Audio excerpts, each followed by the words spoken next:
I had come to Richmond Hill because though it was a very small town out in the middle of nowhere, they had an excellent computer programming course, and it was free.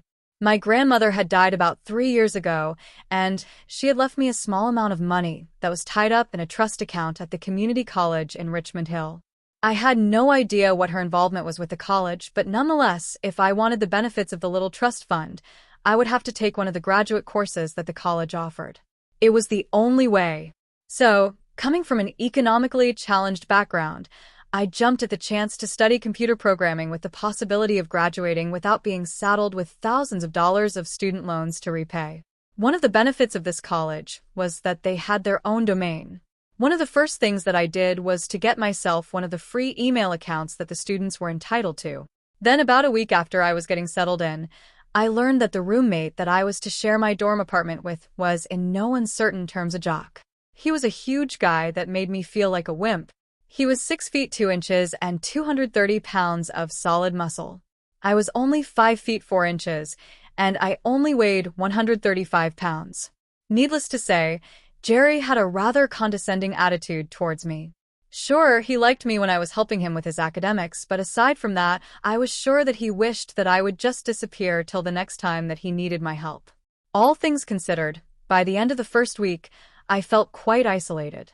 I was sort of used to that, as geeks like me do not usually have a great active social life anyway. But nonetheless, I had set my heart on having things be different when I had gotten away from home. They were not, though, so I sort of steeled myself to live a not-too-satisfying existence till I could graduate in 3.5 more years. To compensate, I gravitated towards the domain's chat rooms.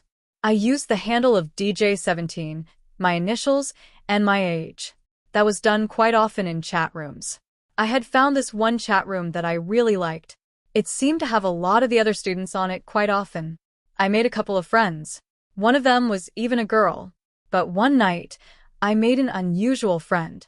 His handle was Jacob43. We chatted often, and over the next few days, I found that though there was a lot of difference in our ages, that I liked him. He was a very interesting man. He was a very strong, almost dominant kind of personality, too. It was the kind of personality that you tend to associate with successful businessmen. We got to know each other over a week or so. We had even sent pictures of ourselves to each other. Jacob was tall, black hair with white at his temples, and he looked very fit and muscular in the tan slacks and yellow gold shirt that he wore in his picture. Then he asked me one night if I would go into a private chat with him. I said okay, and we entered the private chat room. I was surprised when he told me that he was really interested in what a young guy like me thought about girls and dating and stuff like that. He asked me the kinds of pointed questions that made me really think and try to define some of the things that I thought and felt. We would go to a private chat room after that whenever we happened to be on the channel at the same time. It was not too long before I unburdened myself to Jacob about my frustrations of sharing a room with Jerry the jock, as I called him. Jacob thought it was pretty funny, but he suggested that we meet one night for supper. He said that if we met, and we thought that we could get along, he might have a suggestion for me that might solve my problem and maybe save me some money to boot. That was all the incentive that I needed. I agreed. We met the following night at a restaurant that was just off campus. I knew Jacob the moment that I walked into the place. He was, to say the least, a commanding presence. He was not a lot taller than me, only 5 inches, but to my mind, he seemed to tower over me. His white-toothed grin was infectious when he smiled and stood up to shake my hand when I had walked over to his table. He made small talk to put me at ease immediately, and I soon found that I was liking my newfound friend very much. He had hundreds of jokes, too, and he kept me in sore sides all night long. Near the end of the night, he got a bit more serious. "Well, I am glad that I met you, Doug. I have a pretty good sense for sizing people up, and I think that you and I could get along together. Here is what I propose. I live in a 3-bedroom house, okay? Since my daughter moved away 7 years ago, and with my business doing as well as it is, I do not have time to keep the house up to scratch, if you know what I mean. You do not like where you are living now. So, I have a suggestion. Why don't you move into my house? Instead of paying rent, you can take care of things like the housework and cooking the occasional meal. That way you can get away from Jerry the jock, and I get to have my house taken much better care of." Wow, that is pretty generous, Jacob. Why don't you come over to my place now if you do not have other obligations and take a look at the place? I can show you where you'd be staying and you can tell me if it would be too much work for you. Sure. Great. Is it far off campus? How about 3 blocks? Is that too far? Heck no. That would be perfect. He drove me over to his house. It was a modest 2.5-story older home that was very near to the campus. Better yet, it was on the west side of the campus, the side of the campus that was closest to the lab buildings where I took most of my courses. He gave me a tour of the house. It really did need a good cleaning. I could see that. Then he showed me the room where I would stay. I was taken aback a bit as it was a very feminine room, but it was the most beautiful bedroom that I had ever seen before. It had paneled French-style doors that led out onto a small balcony that overlooked the wood lot behind the housing development. The walls were all pale pink, and the woodwork was done in white. The carpet was a thick, soft pile in a pale gray color. The room was huge. The furniture was all kind of an antique mode. The bed was actually a 4-poster with a canopy, no less. There was a large long dresser with a huge antique mirror on it. There was a large dressing mirror on a wooden stand in one corner. There was also a very adequate workstation with desk, bookshelves, and a 2-drawer file cabinet. There was also a very delicate-looking wrought iron vanity desk with a large round mirror on it that even had lights all around it. I was really impressed with the room. Well, Dougie, here it is. The only thing is if you decided to accept my offer, you would have to leave everything the way that it is now. Leave it the way that it is? Yeah, like the furniture. Oh, and here. He led me over to the louvered doors, which, when opened, showed a fairly large walk-in closet. Like, you would have to leave all of Sandy's clothes and stuff here, too. She will not be back for them. But someday she might appreciate that I kept everything for her. Like, leave all her things in her drawers and stuff. I would not like for you to pack all of it away. You know what I mean? Can you live with that, Dougie? I gulped. I could not believe that I was being given the choice to live in such a magnificent room, even if it was so femininely appointed. Sure, I can live with that. It sounds like a pretty good idea, too. Then, Jacob looked at me with a long, intriguing look, as though he were trying to assess something. You know, you're about the same size that Sandy was. I know that everything in here might be 20 years out of style, but if you wanted to use some of her things, that would be fine with me, as long as you are careful and do not rip anything. Use her things. I was dumbfounded. I did not know what he meant. Then my face flushed with a humiliated shame as I understood what he was saying. Jacob, do you think that I am the kind of guy who gets off on wearing girls' clothes? I do not know if you are or not, Dougie. I really don't care if you are or not. I think that if you were, though, that you would probably be a kind of pretty girl. All I am saying is that I know that you do not have a lot of assets, so you are probably in need of some things. If some of Sandy's stuff can be used by you, go ahead and use it. That is all that I am saying. I looked at him intently. I could tell that he kind of wanted me to wear some of his daughter's things, though I could not for the life of me figure out why he would. He did not strike me as being gay. He did not give me the impression that he got turned on by boys wearing girls' clothes. I knew there were guys out there like that, but Jacob did not seem to me to be like one of those guys. True, I had never met a man like that, so I had no way of judging for sure. But he seemed like a normal enough kind of guy to me. Well, I guess that I can live with that. And hey, maybe there is a pair of jeans or something in there that I might be able to use. Dougie, I want for you to use anything that you want to use. If you are a transvestite, that would not bother me at all. Transvestite?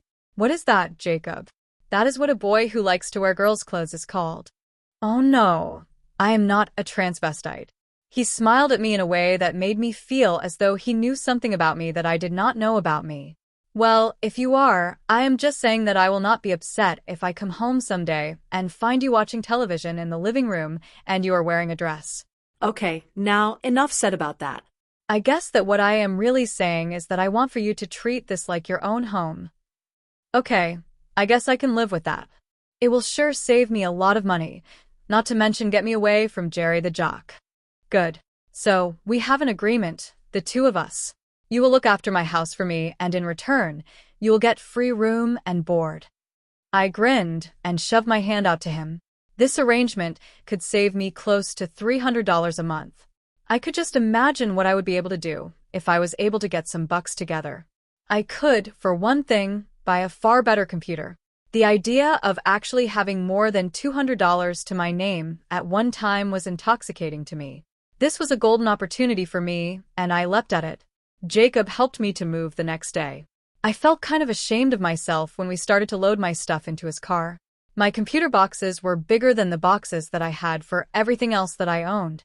I could sense when he saw what I actually had that he kind of felt sorry for me too. I did not want him to feel sorry for me. Sure, I was poor as was most of my family, but I had always managed to make my own way and to keep myself out of trouble. But I was secretly delighted because what Jacob was doing for me was going to drastically change my lifestyle. Only I did not realize just how much it was going to change my lifestyle. It only took an hour to transfer all my stuff from the dorm that I shared with Jerry the jock to my new ultra-feminine bedroom. Jacob had come at 10 o'clock in the morning between my classes. He had to leave right away, and he told me not to wait up for him as he had a board meeting for a charity that he worked on that night. He said he would not be home for supper either, so I was just to settle in and get to know where everything was and to learn how to relax in my new surroundings. I moved all my boxes into the room, then hurried off to my next class. After that class, I went to the student union office and made the arrangements so that they would no longer be deducting dorm rent from the monthly stipend that the trust paid out to me. The trust paid out nearly $500 a month for the 10 months that I attended classes, and it would be adequate to pay that for the full 3.5 years of my course. By then, I was assured that the trust would be empty. Besides, even if there was enough in it to have a balance, the balance would have reverted to the general treasury of the college. I consider myself to be one very lucky person. Of all the grandchildren who might have been able to attend the college, I was the first one to come along with the grades to take advantage of what my grandmother had done. I still did not understand about the finances, but as long as I got the monthly check and my tuitions and books were paid for, I would be very happy. I could not do it the first or the second semester, but I knew that in the third semester that I would also be able to get a part-time job. So, I knew that I would be able to get somewhere with all for myself.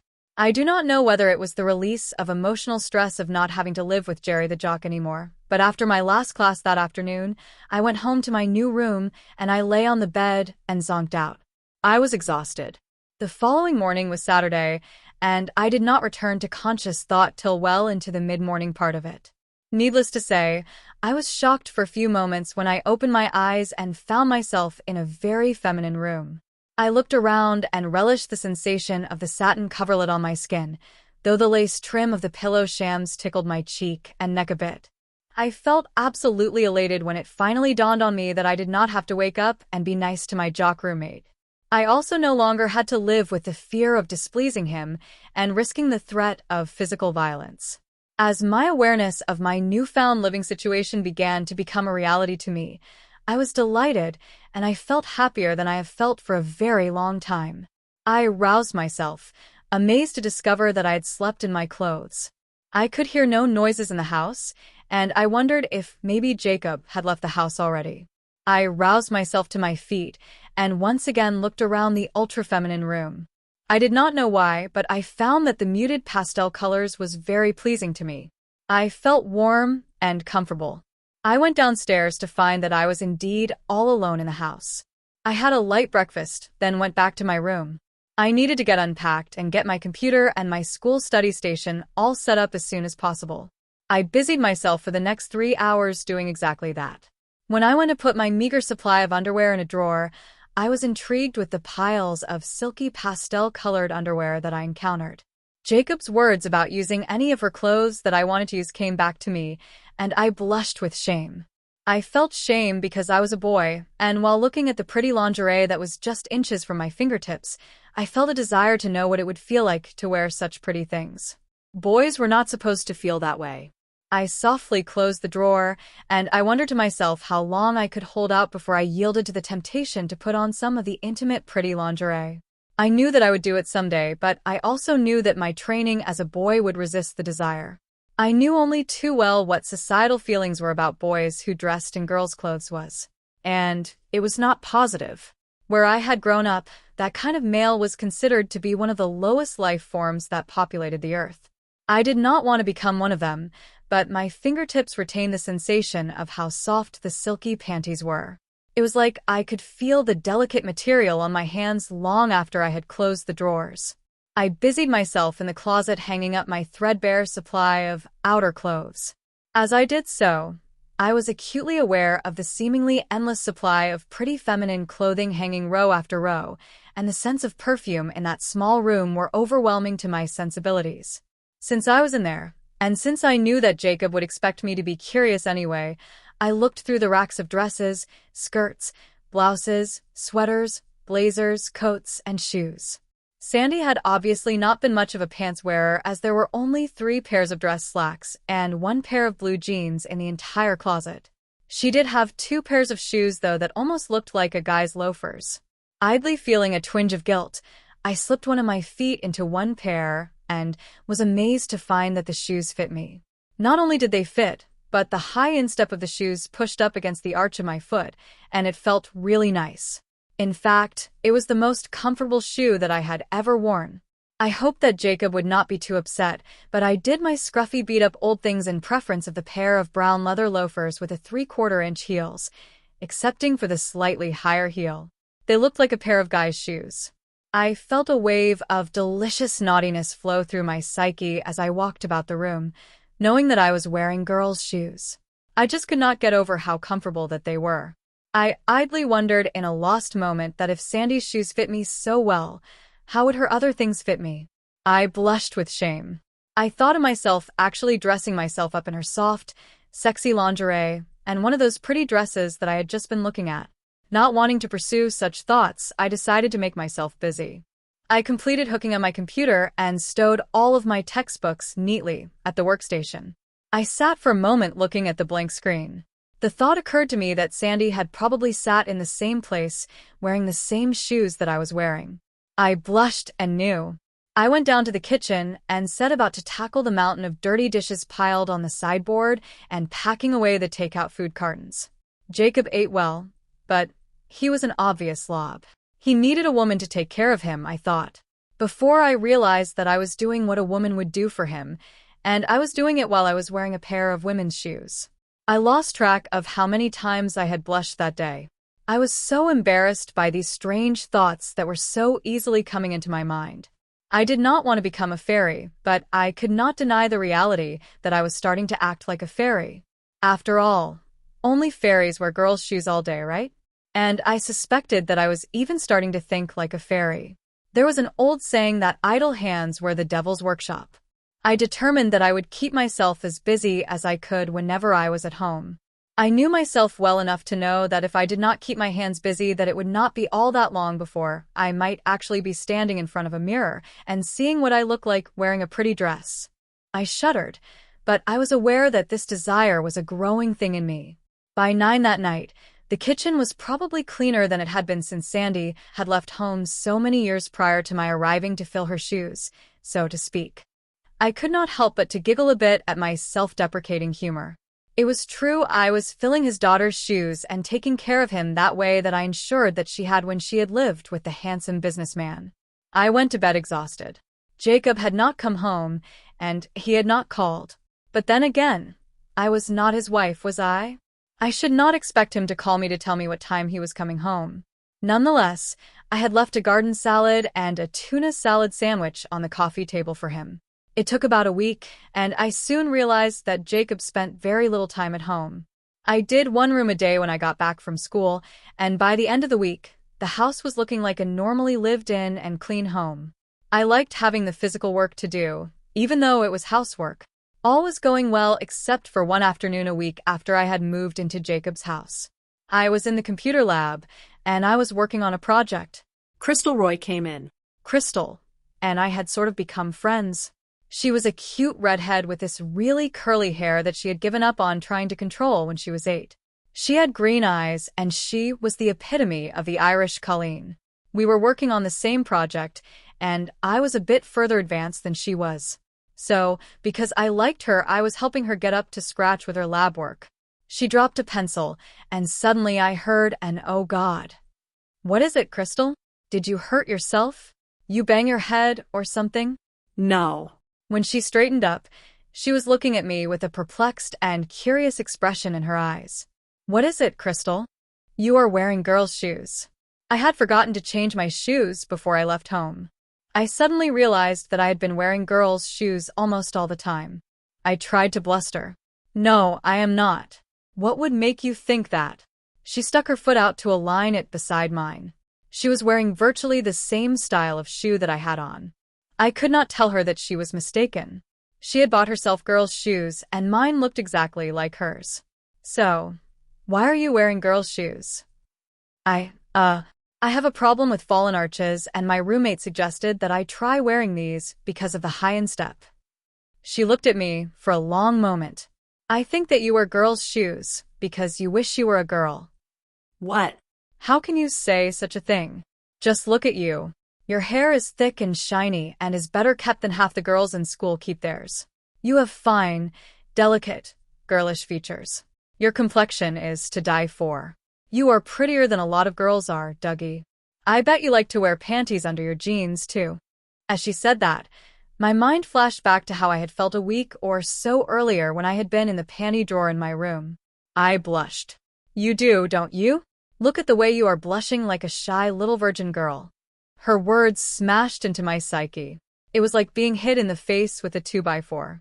I suddenly realized for the first time in my life that I really did look a lot more like a girl than a boy. I was 17 years old, and I had not even started to shave yet. I did not even have peach fuzz. And as for being delicate, she was right about that, too. I had always been teased for looking like a girl, but I had usually fought to try and assert my maleness. But I could not fight with Crystal to assert my maleness. She knew what I really was. I felt tears beginning to burn at the edges of my eyes. I did not know what to feel. I had never realized what a girl like Crystal must think of a guy like me. And now I knew. I knew only too well. She noted that I was about to cry, and she hugged me. She told me that my secret was safe with her, that she would never make fun of me, and that she cared a lot for me. She told me that it was a rare thing for a girl to find a guy who was as sensitive as she was, and that she cherished my friendship because of it. She told me that she had only understood my feminine nature when she saw that I was wearing the same style of shoes that she was, but that she had always been drawn to me because I seemed so sweet compared to all the other boys that she knew. I did not know if that was supposed to make me feel better, but it did. We finished the project, and I went home. I still preferred the feel of these shoes to the ones I had been wearing. I had only seen Jacob once that whole week. He told me that he had to go to a technical convention that was in another province, so that was why he was not around. He told me that he had to go again to a different one on the following Thursday, too. At least he seemed really happy with our living arrangement, as he told me that the house had not looked so good since his daughter had moved away. So, Thursday night, I was at home all alone once again. My homework was all caught up too, so I had nothing important to keep my mind occupied with. Because I had been working hard to keep my mind occupied, I was already 2 weeks ahead of schedule on all of my lab projects. I also knew that Jacob was not going to be home for nearly a week. The house was as spotless as though there was a loving wife living in it. I'd kind of reached an impasse. I had nothing to do for my mind but to watch the television, and that was pretty boring all too soon. Often my mind would go back over the strange new lifestyle that I was now living in. It was by far better than it had ever been. I had nearly $1,000 in my checking account, something that I had never even thought was possible to me before. I had even bought some new clothes for school. I had no worries about what to eat, which was a relief to me. I had no worries about sleeping in a cold place either. And I did not have to share a room with Jerry, the jock constantly mocking me. There was only one fly in the ointment, so to speak. And that was that I knew that I desperately wanted more than ever to try on some of those girls' clothes that were so abundant in my room. It was becoming almost like an obsession the more that I tried to put it out of my mind. I did not want to be a transvestite. I had never thought of myself as being a transvestite, but I wanted to know what it felt like to be able to wear some of those pretty and soft clothes. I finally came to the point where I was willing to look at my reflection in the mirror and admit to seeing a very girlish face there. This morning when I had brushed my teeth, I had looked at my elfin face and I smiled and told myself that I was looking at a girl's face. It did not bother me to admit to myself that I was looking at a girl's face. In fact, it made me feel guilty because the idea that I might really be a girl made me feel really giddy and excited. I felt like I was on the verge of some strange new adventure. Finally, I decided that since it was safe to do it, so why not try it just to experiment? Feeling a sense of resignation to a fate that I did not seem to have any control over anymore, I went up to my bedroom and took off my clothes. I stood there naked in the girl's room. I could see the ultra-feminine surroundings in the mirror, and I smiled at the girl I saw there in those surroundings. She was kind of cute. This time I felt different being in that room in this manner. I felt weak, needy, and strangely vulnerable in a way that I had never felt before. I kind of liked it too. I kind of felt like Sandy was in the room with me. I felt like her feminine personality was taking over me. I liked the way that felt too. I was giddy. My breathing was shallow. My hands were trembling. As I stood there and thought about what I was going to look like wearing Sandy's clothes, I got the most intensely pleasurable sensations as my little penis began to grow into an excited erection.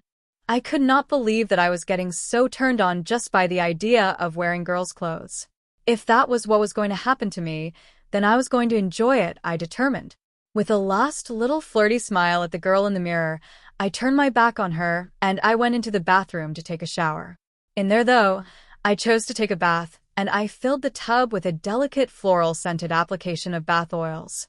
If I was going to really do what a girl does, I decided that I might as well do it all the way. Otherwise, why bother? I did know that I did not want to put on the feminine pretty clothes without being clean and fresh first. It just would not have seemed right somehow. Girls had always seemed fresh to me in a way, and I wanted to be as fresh as I could when I first became a girl, too. It just seemed like the right thing to do. 20 minutes later, feeling exhilarated from the sensations of what the oils had done to my skin, I stood in front of the mirror again. This time, I was holding a pair of lacy pink silk panties in my right hand. I held it up in front of me. I smiled at the girl in the mirror. If you put on those panties, you'll be a transvestite. You will be a transvestite for life. Every time that you look at yourself in a mirror from now on, you will know that you are looking at a boy who wears girls' clothes. Is that what you want for your life? I had confronted myself with the ultimate truth question. I waited for an answer. I watched my reflection as I smiled and bent over, stepped into the delicate silk intimate garment of a girl, and pulled them up my legs. The feel of the soft, cool silk sliding up my ultra-sensitive skin drove me wild. This was the loveliest physical sensation that I had ever experienced in my life. I watched as the panties rose to my hips. I felt the cool silk wrap itself gently around my bum cheeks. I watched it conform to the curvature of my hips. I let the panty waist go and watched as the panties bulged out obscenely as they tried to flatten my engorged cocklet. I have never before felt so erotically charged. For the first time in my life, I wished that I did not have a cock, that I had a vulva there, so that those panties would curve around flatness the way that they were designed to do. I also could not believe that I had actually found within myself the courage to break down all the years of conditioned training. I'd grown up to believe that what I was doing was wrong. Boys were boys, and girls were girls, and never the twain should meet. Yes, it was wrong. But because it felt so good, I knew that I was going to do this over and over and over again. I also knew that as long as I lived in this house, I would never again wear boys' underwear. I would be donning girls' panties and camisoles from now on under my school clothes. I watched as the girl in the mirror put on her very first bra. I stuffed 2 pairs of panties into each cup and admired the lace trim swell that I had created. I then wrapped a waist nipper around my waist and laced it up the back as tightly as I could. I loved the discomfort of the tight lacing. It somehow made me feel strangely secured. It also made my hips suddenly look more round like a girl's hips should be. The waist nipper was black. I lowered my panties and let the garter straps fall down inside of them.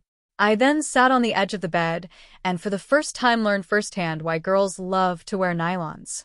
If someone had ever tried to describe to me how sensuous and erotic the feel of the delicate material would be when it caressed and tightened against my skin, I could not have believed them. Now I knew what a delight it was to wear pretty sheer nylon stockings. But then when I stood up and I felt how wonderful it felt to have the things grow taut all over my legs, I nearly swooned. This was a wonderful feeling. It was even nicer to me because I also had the secret sense that what I was doing was forbidden, a definite taboo to the uninitiated. I was enjoying the feel of the tightness around my waist, the tautness on my legs, the silky material on my bum, and ever so gently caressing the sensitive underside of my cocklet, not to mention the unaccustomed pleasure of the lace straps over my shoulders and around my chest. I stood and went to the mirror again. I looked at my totally effeminate reflection for the first time in my life. Girl, this is the real you. As I looked at myself for the first time dressed in lingerie, I felt a really strange sense of peace coming into me. It was as though for the first time in my life, I was feeling like I was a whole person. I had always felt sort of empty in a way, though I had not defined it that way. Not till this moment in time. I felt like I should have been a boy, but allowed to be a girl in order to be a whole complete personality. As I marveled at how completely accepting the excited throbbing bulge in the front of my panties that I looked like a real girl would look in her underwear, another strange new emotion began to make itself known to my conscious mind.